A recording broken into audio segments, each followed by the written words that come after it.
कृष्ण की वाणी। बच्चे, मैं तो तेरे वश में हूँ।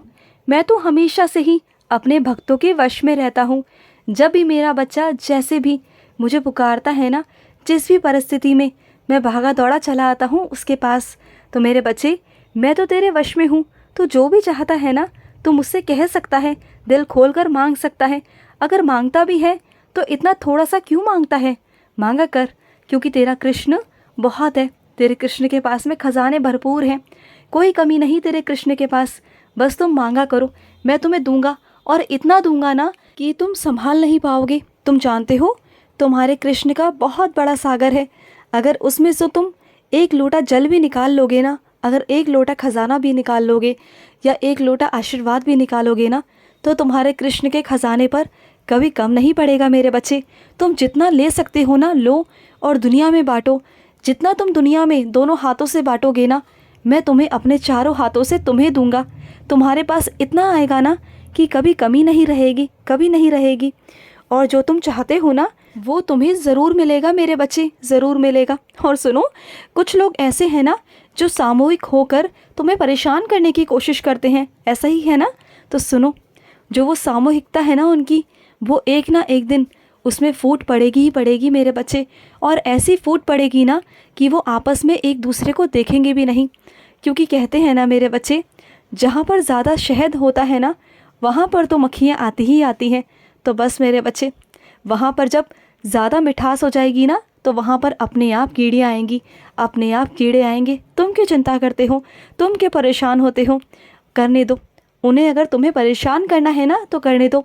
उससे ज़्यादा वो भुगतेंगे, और वो ऐसा भुगतेंगे ना कि तुम भी अपनी आंखों से कहोगे, और तुम भी उन पर तरस करोगे कि कृष्ण इन्हें माफ़ कर दो। लेकिन तुम्हारा कृष्ण माफ़ नहीं करेगा, क्योंकि मैं 99 गलतियाँ माफ़ कर सकता हूँ, लेकिन 101 गलती, 100वीं गलती मैं माफ़ नहीं करता। जो मेरे बच्चों को परेशान करता है ना, जो मेरे बच्चों की आंखों में आंसू लाता है, जिसने मेरे बच्चों को खून के आंसू रुलाया, ऐसे कैसे छोड़ दूँ उसे? कैसे छोड़ दूँ बताओ मेरे बच्चे? मैं नहीं छोड़ सकता, मैं बिल्कुल नहीं छोड़ूंगा। उसे उसके कर्मों का हिसाब तो देना होगा, चुकता करना ही होगा। और सुनो, किसी को ना पैसों की ज़रूरत पड़ेगी, और वो तुम्हारे पास आएगा बहुत उम्मीदों से तुमसे मदद मांगने। और पता है वो कौन होगा? आश्चर्य की बात है कि वो तुम्हारा शत्रु होगा, तुम्हारा दुश्मन होगा, जो तुमसे बात नहीं करता होगा, तुम्हारी शक्ल देखनी पसंद नहीं करता होगा, लेकिन वही तुमसे मदद लेने आएगा। और ये तुम्हारी सबसे बड़ी जीत है। सबसे पहली जीत तो तुम्हारी यही है मेरे बच्चे, कि वो तुमसे मदद मांगने आएगा, और तुम उसकी मदद करना। तुम उसकी तरह मत बनना, तुम उसकी मदद ज़रूर करना, ज़रूर मेरे बच्चे। और सुनो मेरे बच्चे, एक बात सुनो, जो तुमसे ईर्ष्या करते हैं ना, जो तुमसे झगड़ते हैं, तुम्हारी निंदा करते हैं, तुम्हारे बारे में अपशब्द कहते हैं, तो पता है यही तो ईर्ष्या की पहचान है, कि वो तुमसे जलते हैं, तुमसे ईर्ष्या करते हैं। क्योंकि वो ना कभी तुम्हारी तुलना में आगे नहीं बढ़ सकते, और वो हमेशा तुमसे अपनी तुलना करते हैं, और तुमसे कहते हैं कि तुम उनकी तुलना करते हो। जबकि मैं जानता हूँ कि तुम कभी किसी से भी अपनी तुलना नहीं करते हो, क्योंकि तुम सबसे अलग हो, सबसे खास हो। क्योंकि तुम ना बहुत अलग हो, तुम्हें कभी किसी से तुलना करने की या किसी की होड़ करने की ज़रूरत नहीं। लेकिन वो करते हैं, तो करने दो ना, उन्हें करने दो, उन्हें जलने दो। लेकिन तुम परेशान मत हो, तुम तो खुश रहा करो। पता है तुम्हारा सबसे बड़ा जवाब क्या है? तुम्हारा खुश रहना, मुस्कुराना। जितना तुम खुश रहोगे, जितना तुम मुस्कुराओगे ना, उतना वही जलेगा, परेशान होगा। और तुम्हें वही करना है। तुम्हें उसकी बातों का, फिजूल बातों का जवाब तो बिल्कुल भी नहीं देना, और तुम्हें अपने तरक्की की तरफ देखना है, अपनी उन्नति की तरफ देखना है। जैसे जैसे तुम सफल होते जाओगे, आगे बढ़ते जाओगे ना, वही उसके लिए सबसे बड़ा जवाब होगा। वही मेरे बच्चे तुम्हारी सबसे बड़ी जीत होगी मेरे बच्चे। और देखो, तुम जो चाहते हो ना, जो तुम मुझसे मांग रहे हो, वो ज़रूर पूरा होगा मेरे बच्चे, ज़रूर पूरा होगा। मैं तुम्हारी हर जिद को, हर चीज़ को पूरा करता आया हूँ ना, तो आगे भी करूँगा। तुम्हारे हर शौक़, हर मौज को मैं पूरा करूँगा। और मैं अपनी कुछ बच्चियों से कहना चाहता हूँ कि क्यों अपने आप को घुट घुट कर रहती हो, क्यों परेशान होती हो? तुमने आज तक अपने परिवार के लिए ही तो किया है, अपने परिवार के लिए ही सोचा है। तुमने कभी अपने लिए वक्त नहीं निकाला। इतने साल तुमने अपने परिवार के लिए झोंक दिए, तो क्या तुम्हारा हक नहीं खुश रहना? क्या तुम्हारा हक नहीं? क्या तुम्हारा दिल नहीं?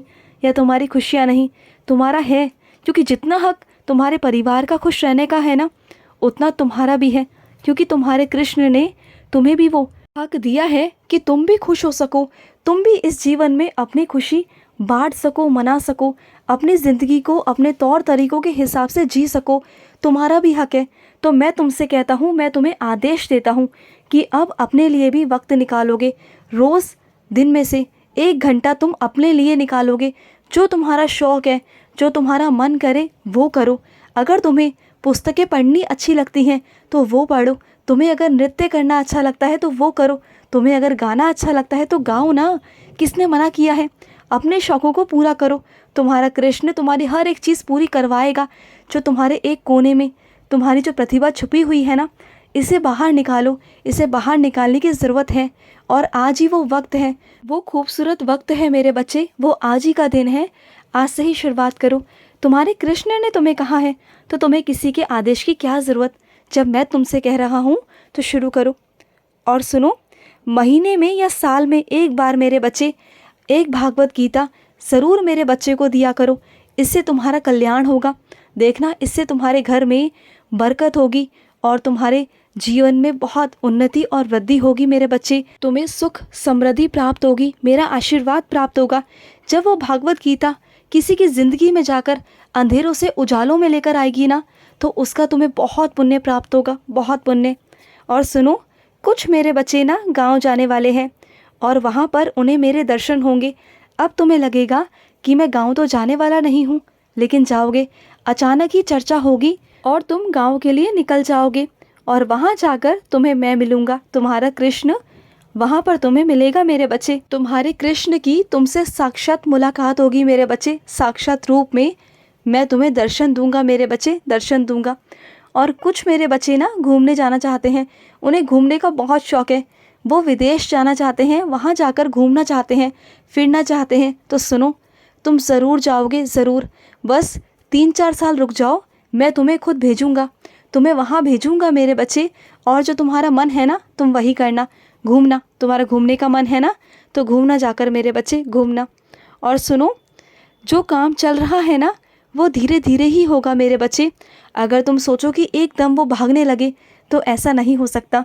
जब उस काम में रफ्तार लानी होगी, आगे गति बढ़ानी होगी ना, तो मैं बढ़ाऊँगा और मैं तुमसे कहूँगा उस वक्त कि हाँ, रफ्तार बढ़ाओ, और मैं खुद बढ़ाऊँगा। तो तुम उस बात की चिंता बिल्कुल मत करो। बस तुम अपने काम पर ध्यान लगाओ और मेहनत करो।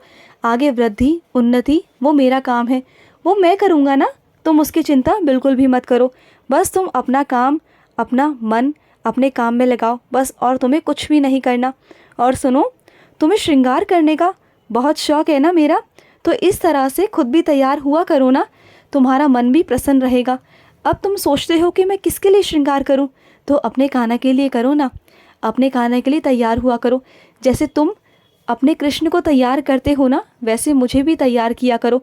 जब तुम तैयार होगे ना, तो तुम्हारे मन में सकारात्मकता आएगी, तुम्हारा मन अच्छा लगेगा, तुम्हें खुशी खुशी महसूस होगी और तुम्हारे कृष्ण को भी बहुत अच्छा लगेगा। तो रोज़ तैयार हो जाया करो मेरे बच्चे, हो जाया करो। और सुनो, तुम्हारे घर में एक साइकिल रखी हुई है, कोई ज़रूरतमंद है मेरे बच्चे तुम्हारे आसपास, उसे दे दो मेरे बच्चे। उसके पास पैसे नहीं हैं, लेकिन तुम उसकी मदद कर दो, तुम उसे दे दो मेरे बच्चे। ये मेरी ओर से तुम्हारे लिए आदेश है। जाओ, जाकर दो, मेरी कृपा होगी। खुश रहो। आज का कृष्ण संदेश समाप्त हुआ। जय श्री कृष्णा।